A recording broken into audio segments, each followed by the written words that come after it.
Bienvenue dans cette nouvelle capsule. Toujours dans cet esprit de retrouver le sourire, je vous propose aujourd'hui d'aborder le sujet des épreuves. Comment y faire face? Comment les aborder pour les alléger? Je ne vous apprends rien si je vous dis que parfois une épreuve nous tombe dessus. Ou alors nous sommes englués dans une situation très inconfortable. Ou encore qu'une personne ou des circonstances détruisent notre projet pour finir par nous anéantir. On se sent alors dans le brouillard et on redoute de ce qui pourrait bien encore nous tomber dessus. Mais face à ces situations qui nous stressent, ne serait-il pas possible de les aborder autrement, avec un peu plus de philosophie et de sérénité? Alors, parfois, lorsqu'elles sont ponctuelles, sans trop de gravité, on se dit qu'on aura la force de les maîtriser, ou si une ombre très noire s'approche, que nous serons armés pour la combattre. Mais si les choses s'aggravent, comment garder permanent cet état semi-serein et cette distance face à ce qui pourrait nous arriver et non pas sombrer à nouveau dans la morosité, dans cet état qui nous empêche de dormir? Comment vivre avec cette crainte qu'une autre épreuve nous guette? Comment vivre avec cette idée qu'il nous faudra encore traverser la tempête, bref, traverser l'épreuve?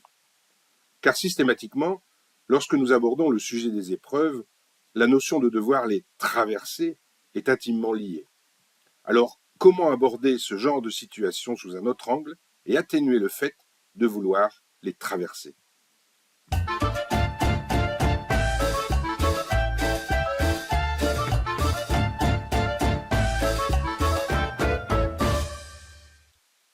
Pour illustrer ce concept, considérons une cible et une flèche qui tentent de la traverser. Comparons cette cible à l'épreuve et disons que cette flèche nous représente.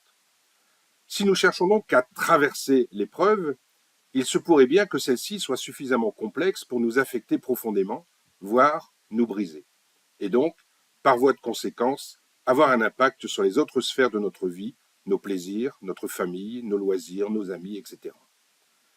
Mais si nous inversons les rôles et que nous prenons la place de la cible et que l'épreuve soit la flèche, laissons-nous alors traverser par l'épreuve? Certes, celle-ci pourrait avoir un impact dans le domaine concerné, mais toutes les autres sphères de notre vie resteraient intactes.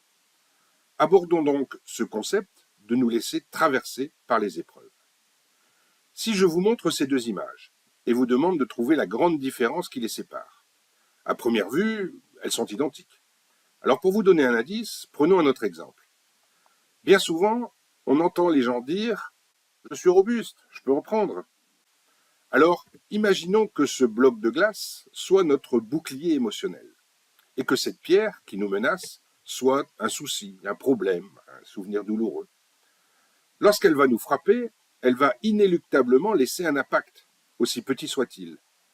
Mais dans la vie, ces pierres sont rarement seules, et quand elles se mettent à nous atteindre, à la longue, notre bouclier émotionnel se voit fortement affaibli.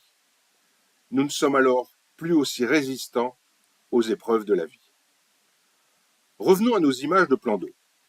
Ce lac a subi exactement les mêmes traitements que mon bouclier émotionnel, les mêmes impacts de pierre, mais voilà le résultat. Pourquoi n'a-t-il pas été autant affecté? Car face à l'épreuve, il n'a opposé aucune résistance, aucune agressivité, mais surtout aucune peur d'échouer. Alors quand une épreuve se présente à nous, comportons-nous comme l'eau et laissons-la nous traverser, tout comme le fait l'eau avec cette pierre. L'eau s'écarte, l'englobe, se referme et ne garde donc aucune trace de son passage. N'ayons donc plus à l'idée de devoir traverser une épreuve, mais plutôt de penser à laisser l'épreuve nous traverser. Pour vous donner un exemple concret pour tester cette approche, de nous laisser traverser par les choses et non plus de vouloir leur résister, prenons l'exemple du froid. Bien sûr, cette expérience n'est pas réalisée si nous devons sortir à moins 25 dehors pendant une longue période. Mais si nous devons sortir que pour quelques minutes, ne cherchez pas à vous crisper pour empêcher le froid de rentrer en vous. Détendez-vous, décontractez-vous et laissez le froid vous traverser. Oui, vous allez le sentir, mais n'y opposant pas de résistance, il n'aura un impact moins prononcé que si vous tentiez d'y résister. En appliquant cette technique aux épreuves, certes, celles-ci ne sont pas réglées, elles seront toujours là, mais ne vous affecteront plus dans votre entièreté. Cela aura pour effet de diminuer votre stress, vos angoisses, vos peurs, et vous permettra d'avoir une approche plus posée pour mieux y faire face, et ainsi vous permettre de continuer à profiter des autres domaines de votre vie. Mais au risque de répéter une évidence, mais qui est souvent difficile à accepter, est-ce que simplement s'inquiéter d'une situation permet de la régler? Ou vaut-il mieux l'aborder avec un esprit serein?